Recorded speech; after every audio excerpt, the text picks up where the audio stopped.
Hi friends, Kesari part 2 ഒറ്റ വാക്കിൽ പറയുകയാണെങ്കിൽ ഒരു സിനിമാറ്റിക് മാസ്റ്റർ പീസ്. ഈ സിനിമക്ക് 5/5 കൊടുക്കാതിരിക്കാനുള്ള ഒരു കാരണവും ഞാൻ കാണുന്നില്ല. കേസരി ഫ്രാഞ്ചൈസിലെ രണ്ടാമത്തെ സിനിമയാണ്. കേസരി പാർട്ട് 1 2019 ഇറങ്ങിയ ഒരു ഹിസ്റ്റോറിക്കൽ വാർ ഡ്രാമയായിരുന്നു. അതിലും അക്ഷയ് കുമാർ തന്നെയായിരുന്നു നായകൻ. ഈ പാർട്ട് 2 ഒരു ലീഗൽ ഡ്രാമയാണ്. ഒരു ഇന്ത്യൻ ഫിലിം ഫ്രാഞ്ചൈസിൽ ഞാൻ ആദ്യമായിട്ടാണ് ഡിഫറെന്റ് ടൈപ്സ് ഓഫ് ജോണേഴ്സിലുള്ള സിനിമകൾ വരുന്നത് കാണുന്നത്. കേസരി ഫ്രാഞ്ചൈസിന്റെ ഒരു പ്രത്യേകത എന്താണെന്ന് വെച്ചാൽ ഇതിലുള്ള സിനിമകൾ പഞ്ചാബിനെ ബേസ് ചെയ്തുകൊണ്ടാണ്. കേസരി ചാപ്റ്റർ 1 സിഖ് പടയാളികളും അഫ്ഗാൻ പടയാളികളും തമ്മിലുള്ള യുദ്ധത്തെക്കുറിച്ചായിരുന്നു.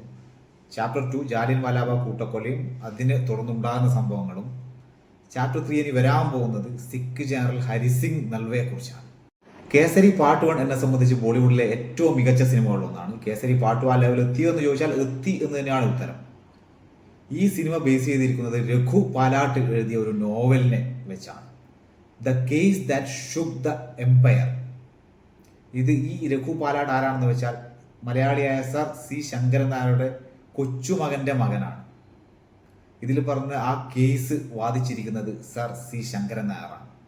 1919 ഏപ്രിൽ 13 നടന്ന ജാലിയൻ വാലാബാഗ് കൂട്ടക്കൊലക്ക് ഉത്തരവാദിയായ ജനറൽ ഡയറിനെ കോടതിയിൽ കയറ്റിയ സർ സി ശങ്കരൻ നായർ. ഇതിൽ പറഞ്ഞത് കംപ്ലീറ്റ് ഹിസ്റ്ററി ആണോ എന്ന് ചോദിച്ചാൽ അല്ല, കുറേ അധികം ഫിക്ഷണൽ എലമെന്റ് ഉണ്ട്. അതുകൊണ്ട് തന്നെ ഇതൊരു ഹിസ്റ്റോറിക്കൽ ലീഗൽ ഡ്രാമയായിട്ട് എടുക്കേണ്ട കാര്യമില്ല.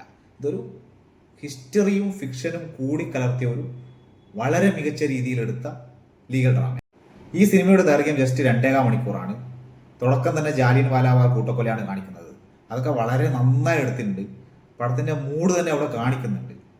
ഫ്രെയിംസ് ഒക്കെ ഭയങ്കര റിച്ചാണ്. ഒരു സ്ഥലത്തും ഭയങ്കര കളർഫുൾ ഫ്രെയിംസ് ഒന്നും കാണാൻ പറ്റില്ല. കുറച്ച് ഡാർക്ക് മൂഡുള്ള ബ്ലാക്ക് അല്ലെങ്കിൽ ഗ്രേ ഫ്രെയിംസ് ആണ്. പക്ഷെ നല്ല റിച്ച് ഫ്രെയിമാണ്. ഈ 2.5 മണിക്കൂറും പടം വേറെ ഒരു സ്ഥലത്തേക്കും മാറിപ്പോകുന്നില്ല. ഫോക്കൽ പോയിന്റ് സെയിം ആണ്.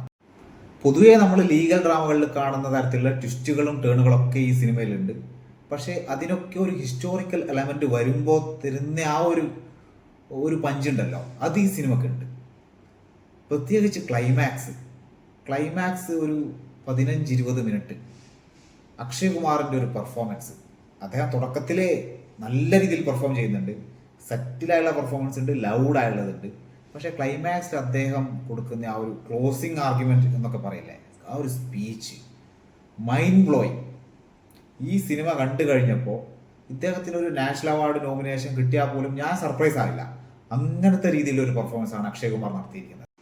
ഇതേപോലെ ക്ലൈമാക്സ് സ്പീച്ചുകൾ കൊടുക്കുന്നതിൽ അക്ഷയ് കുമാർ അതിവിദഗ്ധനാണ്. മുമ്പിറങ്ങിയ 2 പടങ്ങളുണ്ടായിരുന്നു. ഒന്ന് പാറ്റ്മാൻ ഐക്യരാഷ്ട്രസഭയിൽ കൊടുക്കുന്ന സ്പീച്ച്, 2 ഖേൽ ഖേൽമേ റിലേഷൻഷിപ്പുകളെ കുറിച്ച് കൊടുക്കുന്ന ഒരു സ്പീച്ച്.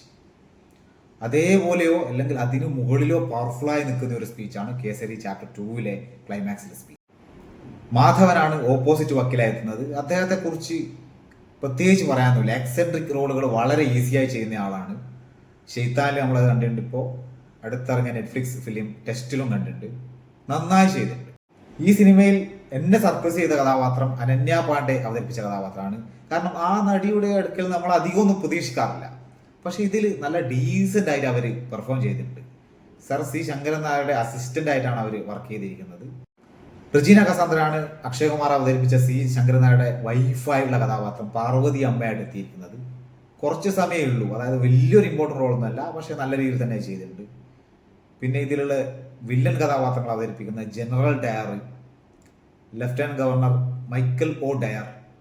ഇത് ഒരു കേരള PSC ക്വസ്റ്റ്യൻ ആയിരുന്നു മുമ്പ്. 2 ഡയർ ഉണ്ട് എന്നുള്ളത് പൊതുവെ പലർക്കും അറിയില്ല. നമ്മൾ പണ്ട് ഹിസ്റ്ററി ബുക്കിലൊക്കെ പഠിക്കുമ്പോൾ ജനറൽ ഡയർ വെടിവെച്ചു കൊന്നു എന്നുള്ളതാണ്. ഇതിന് നേതൃത്വം കൊടുത്ത ഒരു മൈക്കൽ ഒ ഡയർ കൂടിയുണ്ട്. ഈ കഥാപാത്രങ്ങളൊക്കെ വളരെ നന്നായിട്ട് തന്നെ ആൾക്കാർ ചെയ്തവർ.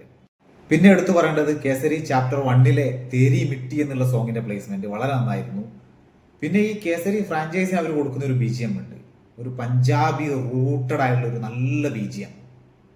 അത് സിനിമയിൽ ത്രൂ ഔട്ട് അങ്ങനെ നമ്മളെ ഒന്ന് ഇമോഷണലി കണക്ട് ചെയ്യുന്ന രീതിയിലേക്ക് ബ്ലെൻഡ് ചെയ്യിക്കാൻ വേണ്ടി ആ BGMന് കഴിഞ്ഞിട്ടുണ്ട്. പ്രത്യേകിച്ച് എടുത്തു പറയേണ്ട ഒരു കാര്യം ഇതിന്റെ കാസ്റ്റിംഗ് ആണ്. ഈ ജാലിയൻ വാലാബാഗ് കൂട്ടക്കൊല നടക്കുമ്പോൾ ശങ്കരൻ നായരുടെ വയസ്സ് 62ആണ്. ഈ അക്ഷയ് കുമാർ എന്നുള്ള നടന്റെ വയസ്സ് 57ആണ്. അതുകൊണ്ട് തന്നെ ഒരു ജസ്റ്റിഫയബിൾ കാസ്റ്റിംഗ് ആയിട്ടാണ് എനിക്കത് തോന്നിയത്. അക്ഷയ് കുമാറിനെ സംബന്ധിച്ച് പറയുകയാണെങ്കിൽ മറ്റുള്ള സൂപ്പർ താരങ്ങളെ പോലെ ഞാൻ മാസ് മസാല പടങ്ങൾ മാത്രമേ ചെയ്യൂ, പിന്നെ ആ ഒരു ഹീറോയിസം കാണിക്കുന്ന പടങ്ങൾ മാത്രമേ, അങ്ങനെയുള്ള നിർബന്ധമൊന്നും അദ്ദേഹത്തിനില്ല. എല്ലാ വെറൈറ്റി ജോണറും ട്രൈ ചെയ്യുന്ന ഒരു നടനാണ് അക്ഷയ്. മലയാളത്തിൽ മമ്മൂട്ടി എന്ത് ചെയ്യുന്നു അതുപോലെ തന്നെ ബോളിവുഡിൽ ചെയ്യുന്ന ഒരു നടനാണ്. പക്ഷെ കൂടുതൽ വേഴ്സറ്റൈൽ ആയിട്ടാണ് എനിക്ക് തോന്നിയത്. കാരണം കോമഡി, റൊമാൻസ് ഒക്കെ വഴങ്ങുന്ന ഒരു നടനാണ്. അദ്ദേഹം ഇങ്ങനെ ചെയ്യുമ്പോൾ അദ്ദേഹത്തിന് അർഹിക്കുന്ന ഒരു സപ്പോർട്ട് കിട്ടുന്നുണ്ടോ എന്ന് ചോദിച്ചാൽ ഇല്ല എന്നാണ് ഉത്തരം.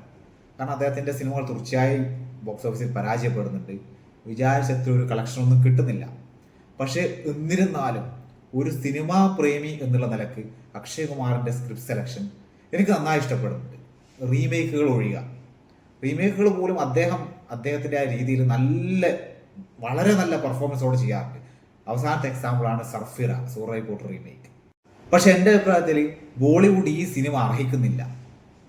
മാസ് മസാല സിനിമകൾ കാണണ്ട എന്നുള്ള അഭിപ്രായമൊന്നും എനിക്കില്ല. ഞാനും ആ സിനിമകൾ നല്ല രീതിയിൽ എൻജോയ് ചെയ്യുന്ന ആളാണ്.